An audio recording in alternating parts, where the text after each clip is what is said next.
बहुत बड़े भाग हैं उन जीवों के जो अपने जीवन में एक बार भी मूल ज्ञान को सुन पाते हैं, इस आत्म ज्ञान को सुन पाते हैं। और उससे भी बड़े भाग हैं उन जीवों के जो इस मूल ज्ञान को थोड़ा सा भी समझ पाते हैं। क्योंकि सुनना आसान है, आए बैठे 1 घंटा 2 घंटा सुन के चले गए, लेकिन इसको समझना बहुत मुश्किल है। यह केवल उन लोगों के समझ में आता है जिन पर बंदी छोड़ की कृपा होती है, जिस पर परमपिता परमात्मा की मोहर लगी होती है। अन्यथा ये ज्ञान सारी उम्र भी सुनते रहोगे, ये तब भी समझ में नहीं आएगा। ये बात जा कहां रही है। इसलिए आज का दिन बहुत धन्य है जो हिसार में इस मूल ज्ञान का प्रकाश हो रहा है। और मैं परमात्मा से दुआ करूंगा कि वो अपनी दया आप लोग के बरसाए और इस ज्ञान को आप लोग समझ पाए, इतनी विवेक शक्ति, इतनी बुद्धि आपको दे कि आप एक एक बात को समझ पाए। तो आज इस मूल ज्ञान का प्रचार किया जाएगा। उससे पहले मालिक के नाम पे एक जयकारा लगाएंगे, परमात्मा की जय बोलेंगे, फिर सत्संग को आगे बढ़ाएंगे। बोलिए परमपिता परमात्मा की, सतगुरु बंदी छोड़ कबीर साहेब की, सभी संतों की, सभी भक्तों की, आज के आनंद की, सकल हंस को बंदगी साहेब बंदगी सतनाम। तो परमात्मा हमेशा यही चाहते हैं कि उसके सब हंस इस माया की नगरी को, इस काल की नगरी को छोड़ के सदा सदा के लिए अपने निज धाम पहुंच जाए, अपने निज घर पहुंच जाए। लेकिन ये काल और माया कोई छोटी मोटी चीज तो है नहीं। इसने भी पूरा जोर लगा रखा है कि एक भी जीव को परमात्मा तक नहीं पहुंचने देंगे। इधर से पूरा जोर लगा रखा है। अब जीव चाहता है कि मेरी मुक्ति हो, लेकिन ये मन और माया, ये काल और माया ऐसा जाल बुन के बैठे हैं कि जीव को समझ में ही नहीं आ रहा कि वो किस जाल में उलझ गया है। अब परमात्मा जीव पे दया करके अपने संत महात्माओं को भेजते हैं इस दुनिया में कि जाओ और मेरे जीवों को जगाओ। अब संत यहां पर आके उस काल और माया का सारा भेद खोलते हैं। पूरा A to Z चिट्ठा खोल दिया जाता है, लेकिन ये जीव फिर भी नहीं समझ पाता कि मेरी भलाई कहां है और मेरा नुकसान कहां है। इसीलिए कबीर साहब ने बोला कि आदि नाम हम भाग सुनाया, और ये मूर्ख जीव समझ नहीं पाया। इस दुनिया का पहला संत कौन है? सतगुरु बंदी छोड़ कबीर साहब। क्यों? बाकी सब संत कब आए? कलयुग में आए। किसी भी संत का नाम ले लो, कलयुग में ही आया है। उससे पहले सब ऋषि मुनि, देवी देवता, गण गंधर्व। एक भी संत कोई सतयुग का बता दो, एक भी संत कोई त्रेता का बता दो, एक भी संत कोई द्वापर का बता दो, एक भी नहीं मिलेगा तुम्हें।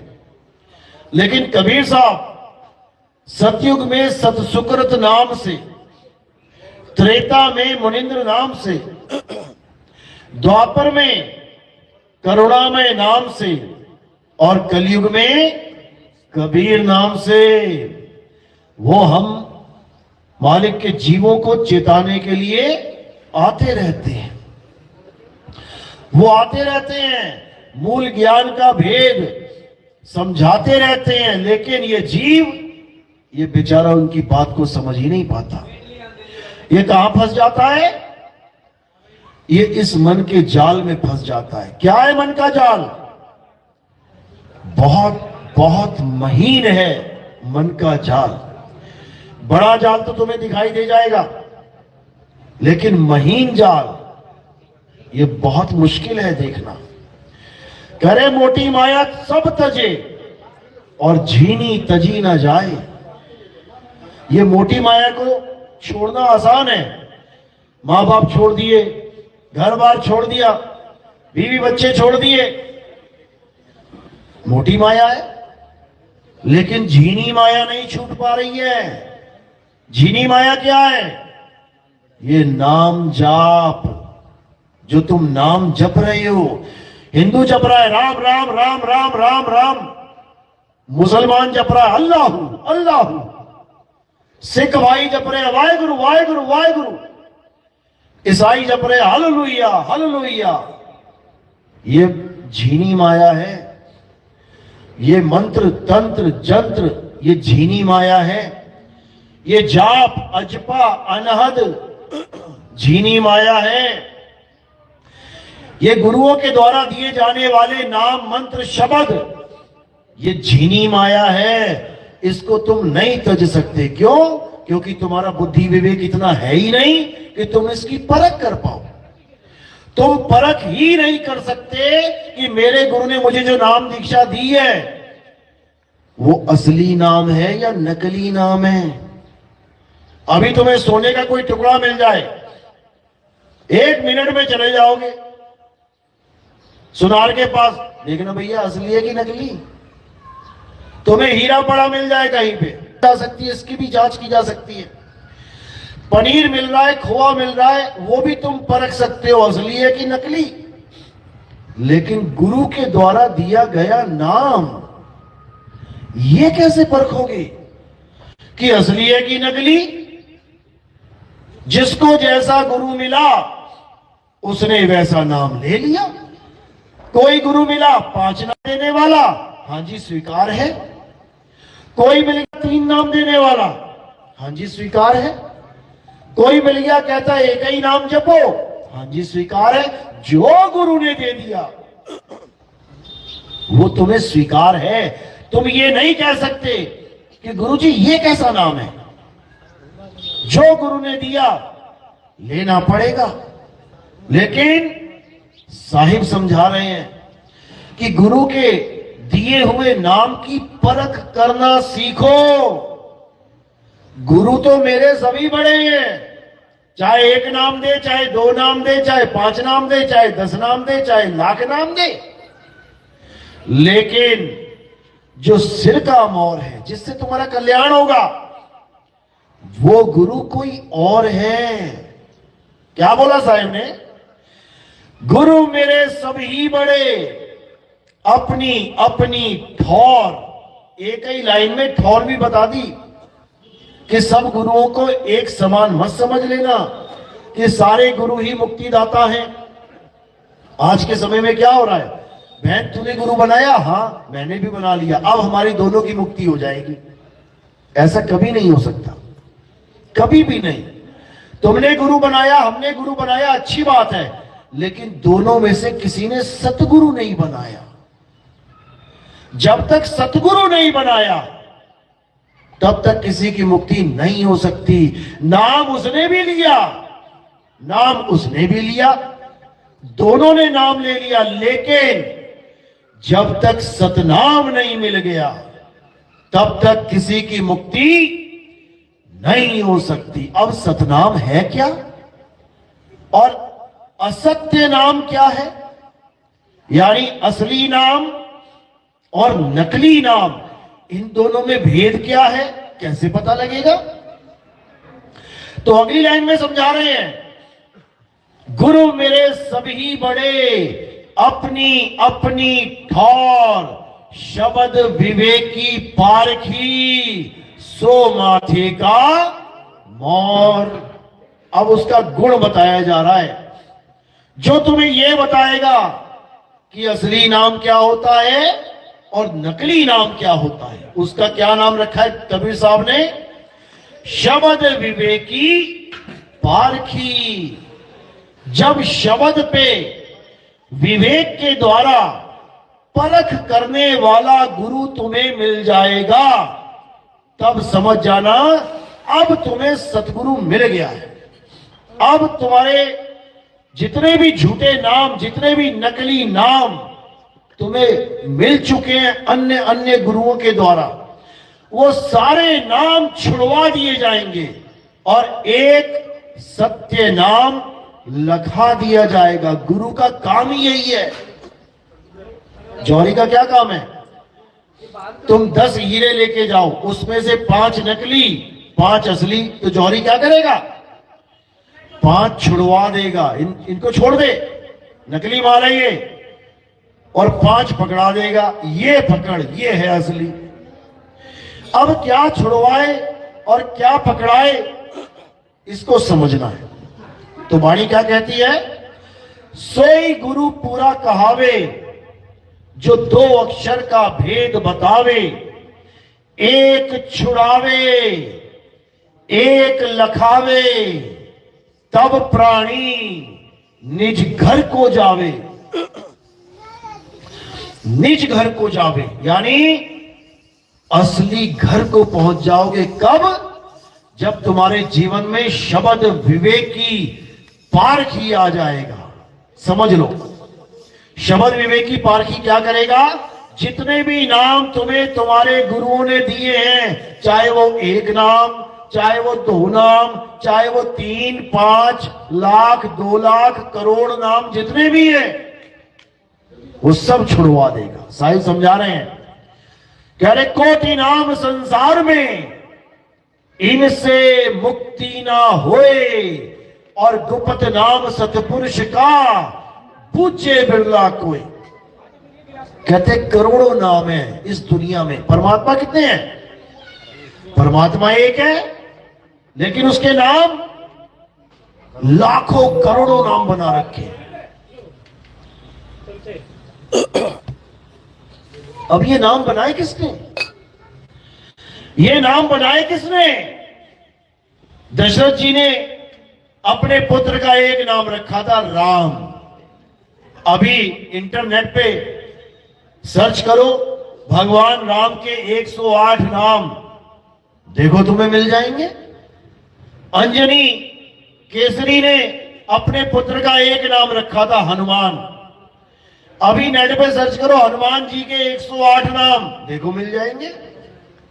इसी प्रकार इस दुनिया में जितने भी गुरु बैठे हैं, ये सब जो नाम तुम्हें दे रहे हैं, ये कैसे बने हैं?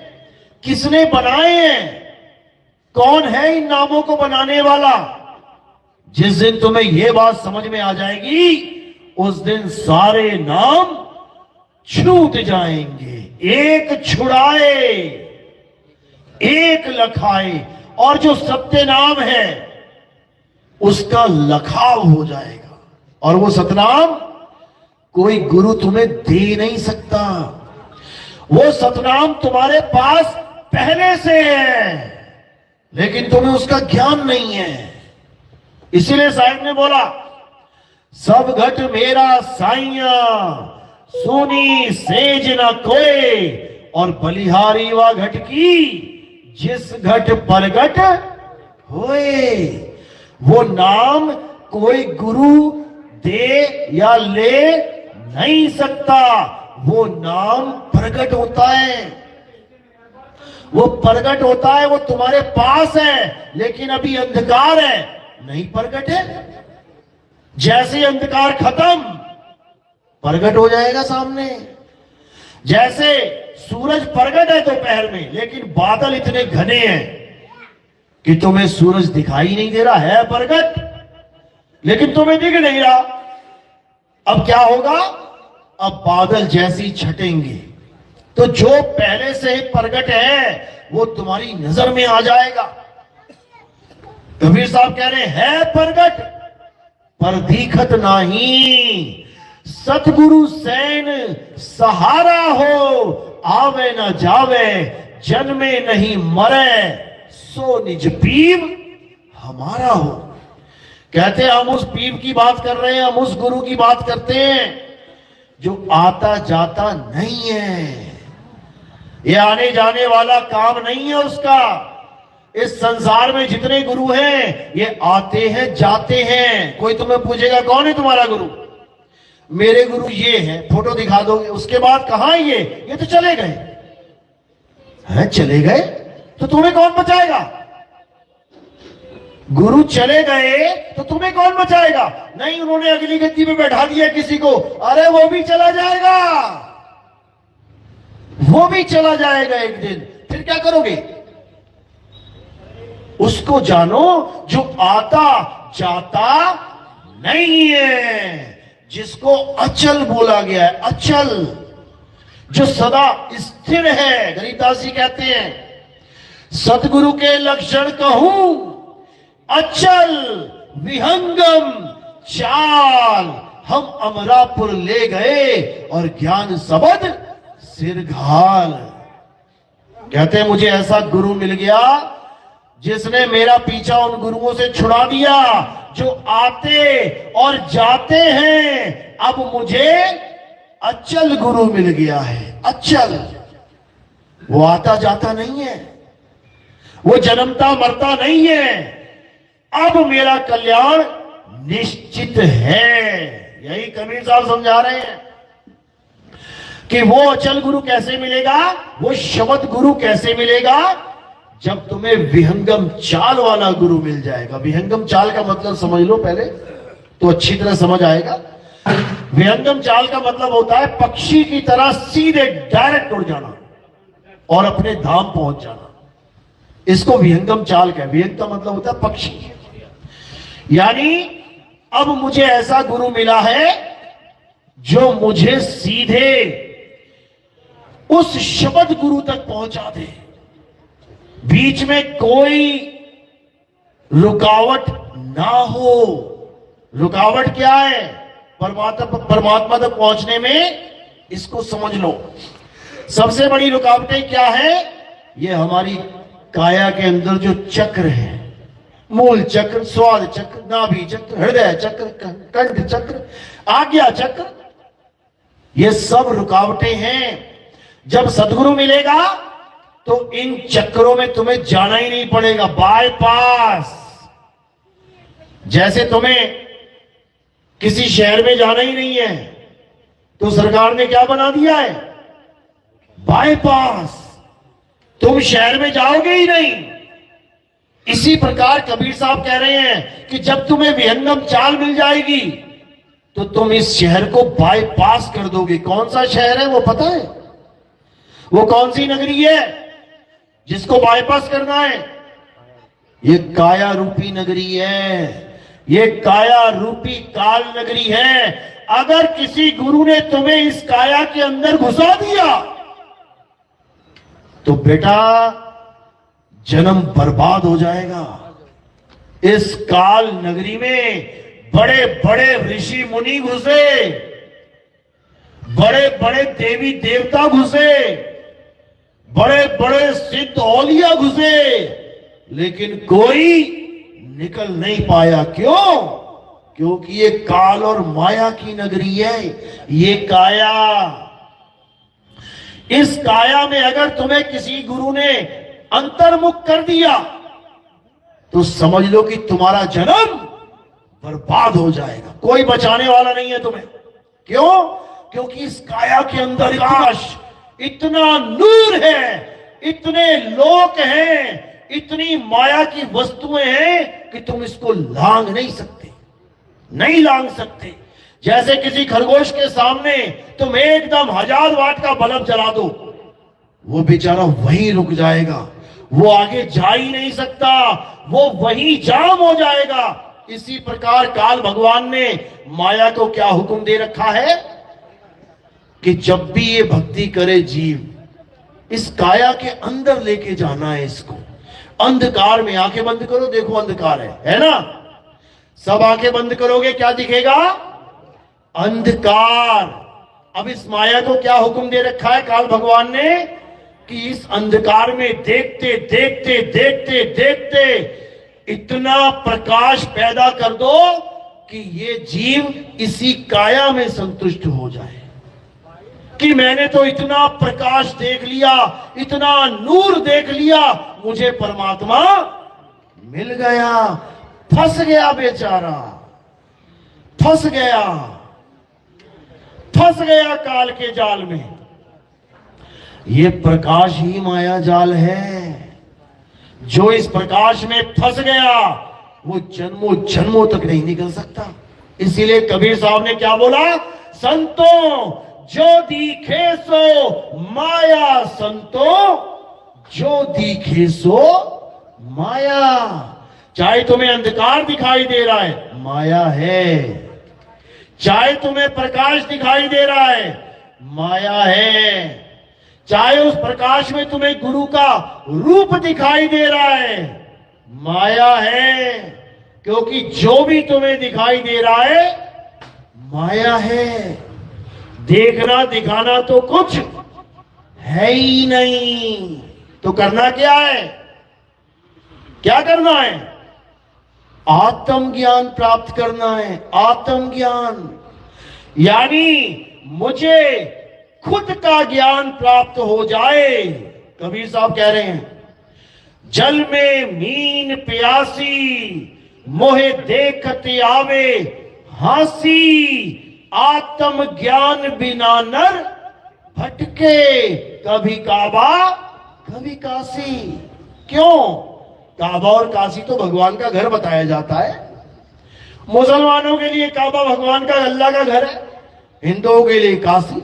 लेकिन साहिब कह रहे हैं कि भटक रहे हैं वो लोग जो काबा की तरफ दौड़ रहे हैं, काशी की तरफ दौड़ रहे हैं। क्यों?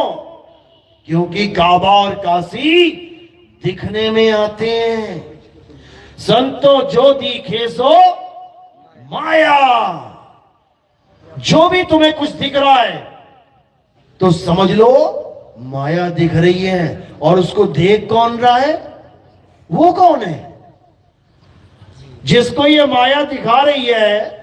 कभी अंधकार, कभी प्रकाश, कभी सतलोक, कभी अलग लोक, कभी अगम लोक, कभी अनामी लोक। ये देख कौन रहा है? इस देखने वाले को जानना है कि ये दृष्टा कौन बना बैठा है। दृश्य को सत्य मान बैठा है। दृश्य को देखने वाला दृष्टा होता है और दृष्टा दृश्य में उलझा होता है। ये कभी अपने आप को नहीं जान पाता, ये दृश्य को ही सलाम कर देता है। जो दिखे उसी को सलाम कर देता है। यही अज्ञान है। आत्मज्ञान इस अज्ञान का सफाया कर देता है। सफाया। पहले ये समझ लो आत्मज्ञान होता क्या है। कोई भी मंत्र जपना, कोई भी श्वासों का अजपा जाप करना, किसी भी प्रकाश को, किसी भी नूर को, किसी भी सतलोक, अलख लोक, अगम लोक को देखना आत्मज्ञान नहीं है। आत्मज्ञान का मतलब कभी दूसरे को देखना, दूसरे को जानना होता ही नहीं है। आत्मज्ञान का क्या मतलब होता है? खुद को जानना। कौन है जो प्रकाश को देख रहा है, उसको जान। जैसे किसी ने आपको कहा कि आप अपनी आत्म कथा लिखो। अब आप अपनी आत्म कथा लिखोगे, उसमें क्या लिखोगे? अपने बारे में। तुम उसमें अपने देश के प्रधानमंत्री, राष्ट्रपति, किसी एमएलए, किसी अन्य की बात नहीं करोगे। आत्म कथा यानी हर लाइन तुम्हारे जीवन के ऊपर होनी चाहिए। ये तुम्हारी आत्म कथा है। आत्महत्या यानी जब कोई केवल अपनी हत्या कर ले तो उसे क्या कहते हैं? आत्महत्या। किसी और की करेगा तो आत्महत्या नहीं हुई। आत्मरक्षा, जब कोई अपनी खुद की रक्षा करेगा उसे आत्मरक्षा कहते हैं, किसी और की नहीं।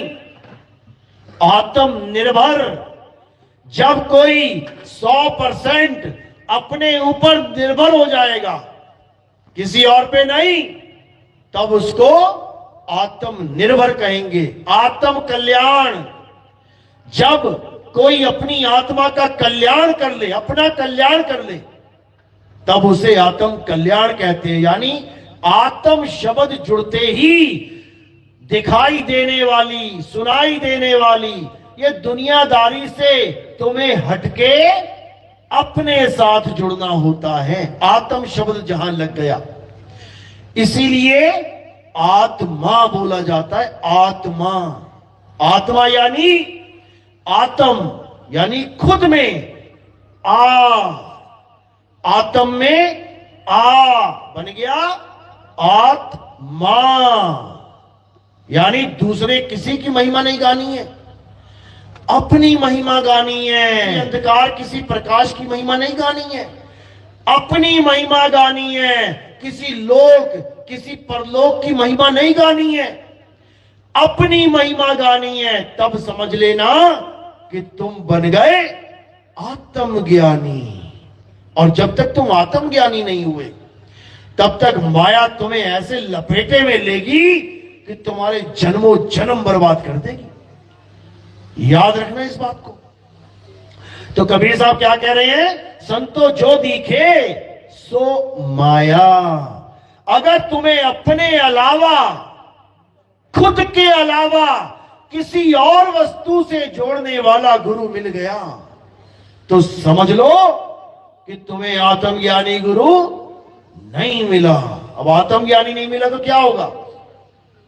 84 की टिकट कटेगी, क्योंकि आत्मज्ञानी गुरु ही सच्चा गुरु होता है। और आत्मज्ञानी गुरु ना हो तो झूठा गुरु होता है। अब झूठे गुरु की सजा क्या है ये भी समझ लो।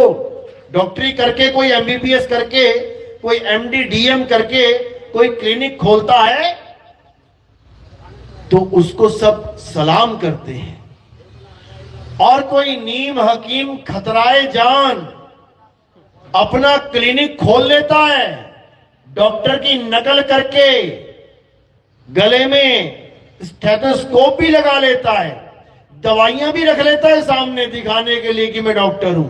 और जब एक केस गलत हो जाए फिर क्या होता है? फिर शटल डाउन और बंदा अंडरग्राउंड। यही होता है, डॉक्टर अंडरग्राउंड। अब पुलिस ढूंढ रही है उसे। अभी तक डॉक्टर डॉक्टर कहला रहा था। गरीब आदमी आ रहे थे जिनको पता भी नहीं था कि डिग्री देखनी पड़ती है डॉक्टर की कि क्या, कौन सी स्टडी करी है। सब उसको डॉक्टर साहब कह रहे थे और वो फूला नहीं समा रहा था। लेकिन एक केस गलत हो गया, किसी की मौत हो गई गलत इंजेक्शन लगने से, अब भागा भागा फिर रहा है। इसी प्रकार सच्चा गुरु यानी आत्मज्ञानी और झूठा गुरु यानी दुनिया का ज्ञानी, दुनिया की चीजों का ज्ञानी, आत्मा को छोड़ के हर चीज का ज्ञानी, वो झूठा गुरु होता है। उसके लिए साहिब ने क्या बोला?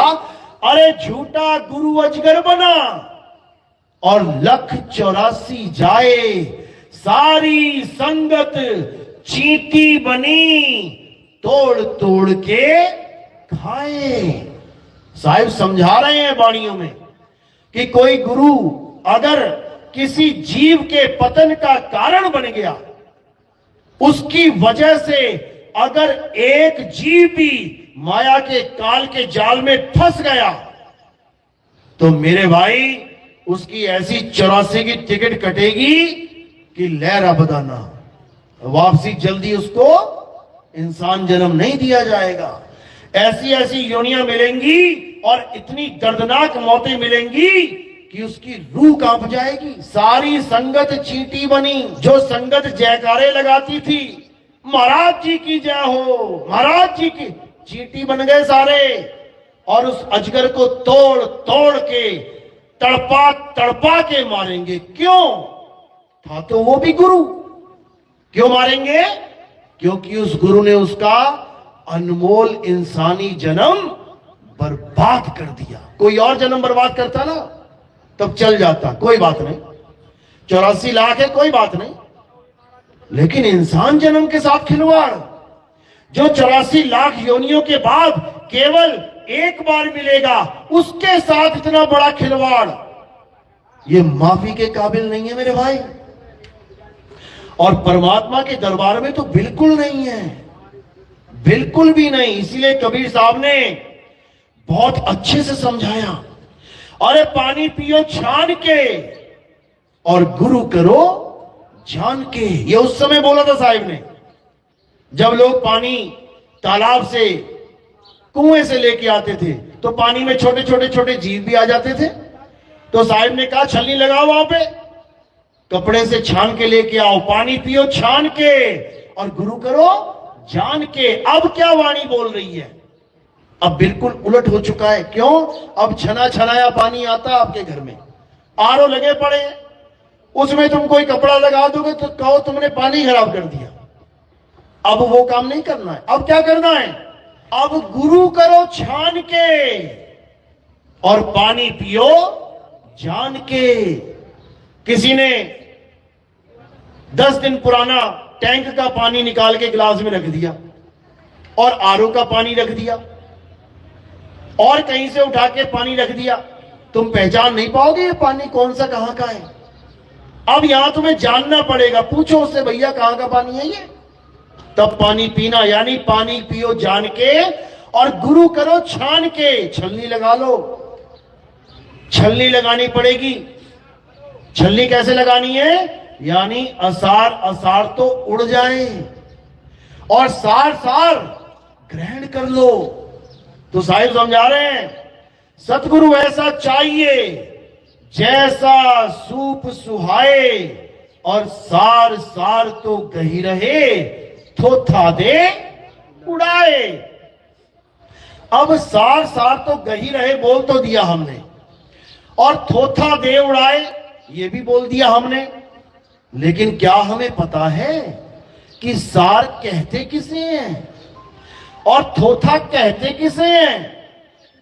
सार होता क्या है, थोथा है क्या, ग्रहण किसे करना है और उड़ाना किसे है? जब ये सवाल हम गुरुओं से करते हैं तो जवाब नहीं आता उनको कि किसको थोथा कहूं किसको सार कहूं। अब कबीर साहब क्या कह रहे हैं? साहिब समझा रहे हैं, सत्य नाम है सार, बूझो संत विवेक करी, उतरो भवजल पार, सतगुरु का उपदेश यही। कबीर साहब कह रहे हैं कि इस दुनिया में एक ही सार है और वो क्या है? सत्य नाम है सार, सत्य नाम ही सार है। लेकिन ये सतनाम है क्या? जब तक ये नहीं जानोगे तब तक कुछ होने वाला नहीं है। तो क्या है सतनाम, क्या है असतनाम, यानी क्या है सच्चा नाम, क्या है झूठा नाम, इसको जान लो। झूठा नाम क्या होता है? जितने भी नाम इंसानों के द्वारा बनाए गए हैं वो सब झूठे नाम हैं। कौन से नाम बनाए गए हैं? हिंदी के, पंजाबी के, उर्दू के, फारसी के, स्पेनिश, जापानीज, पुर्तगीज, जितने मर्जी देख लो। हर देश के आदमी ने अपनी अपनी भाषा में हजारों नाम बना रखे हैं, भगवानों के भी नाम बना रखे हैं। तो जो इंसानों ने बनाए हैं वो नकली नाम है, असत्य नाम है, असत्य नाम। अब अगर हम उस असत्य नाम को जपेंगे तो हमें असत्य ही प्राप्त होगा। याद रखो, हम असत्य नाम को यानी हिंदी भाषा का, पंजाबी भाषा का, उर्दू भाषा का, अंग्रेजी का, किसी भी भाषा का नाम जपेंगे तो वो असत्य नाम है। क्यों? इंसानों ने बनाए। कैसे बनाए ये भी समझ लो। एक समय ऐसा था जब आदि मानव थे। आदि मानव पता है ना? हाथ खड़ा करो जरा जिसे पता है आदि मानव। 5वीं 6वीं में पढ़े हैं ना, सबने पढ़ा होगा आदि मानव। यानी ये इंसान जब जानवरों की तरह रहता था तब उसे आदि मानव कहते थे। अब कई लोग कहते हैं अरे आदि मानव कुछ नहीं होता है, इंसान ऐसे ही था जैसा आज है। अच्छा, अफ्रीका में चले जाओ, अफ्रीका के जंगल में देखो, तुम्हें आज भी आदि मानव मिल जाएंगे। नंगे धड़ंगे, कोई कपड़ा नहीं होगा बदन पे, हाथ में तीर कमान भाला डंडा, कोई दुनियादारी से मतलब नहीं, क्या पैंट क्या कमीज क्या अंग्रेजी क्या फारसी क्या मोबाइल क्या कैमरा, अभी भी वो इस सारी दुनिया से अलग हैं। यानी उन्होंने अपने आप को अपडेटेड नहीं किया। जैसे अभी भी तुम देखोगे कितने लोगों के पास वो छोटा वाला मोबाइल है, बटन वाला, two two two two two two लग जाएगा फोन। अब आज के जमाने में सबके हाथों में एंड्रॉइड मोबाइल है, आईफोन है, लेकिन वो बाबा जी अभी भी छोटा वाला मोबाइल लेके घूम रहे हैं। इसका मतलब वो बाबा अपडेटेड नहीं हुआ, समझ लो। तो अभी आदि मानव को देखना है तो कहां चले जाओ? अफ्रीका में चले जाओ, जंगल में तुम्हें बढ़िया बढ़िया आदि मानव मिल जाएंगे, तो तुम्हें पका के खा जाए। ऐसे भी हैं जो नरभक्षी आदि मानव है। उन टापुओं पे जाना सरकार ने बैन कर रखा है, जो चला गया वो वापस नहीं आता, आज भी है। तो जब वो समा हर तरफ था, यानी अमेरिका में, इंग्लैंड में, जर्मनी में, फ्रांस में, भारत में, श्रीलंका में, इंसान तो हर जगह थे। जैसे कुत्ते हर जगह हैं, चिड़िया हर जगह है, शेर चीते खरगोश हर देश में है, घूम रहे हैं। इसी प्रकार आदि मानव भी हर देश में था। वो आदि मानव नंगा घूमता था, ना उसके पास कोई कपड़े, ना कोई मकान दुकान, रहने का कोई ठिकाना नहीं, ना ही उसके पास आग थी। किसी आदि मानव के पास आग नहीं थी। कहां से लाया आग? आसमान से? कहां से लाया? पत्थर से पत्थर टकरा के। जब पत्थर से पत्थर टकराया तो उसमें से चिंगारी निकली। जब चिंगारी निकली तो उसने क्या बोला? आग मिल गई, आग मिल गई। क्या बोला? कुछ नहीं बोला, क्योंकि उसने अभी किसी का नाम रखा ही नहीं है। उसने कोई अक्षरों की खोज की ही नहीं है। हिंदुस्तानी आदि मानव ने आग को देखा तो उसने आग को इस्तेमाल करना सीख लिया, लेकिन वो जान नहीं पाया कि इसको मैं आग बोलूं। अंग्रेजी आदि मानव ने आग की खोज करी तो उसको ये नहीं पता था कि इसको मैं फायर बोलूंगा आगे जाके। धीरे धीरे धीरे धीरे दिमाग अपडेटेड होता गया, ये बुद्धि विकसित होती गई। तब उसने क्या किया? उसने चक्के की खोज करी, गोल पहिए की। उसने हथियारों की खोज करी। फिर उसने क्या किया? अक्षरों की खोज करी। हमारे भारत देश में जिन आदि मानवों ने अक्षर बनाए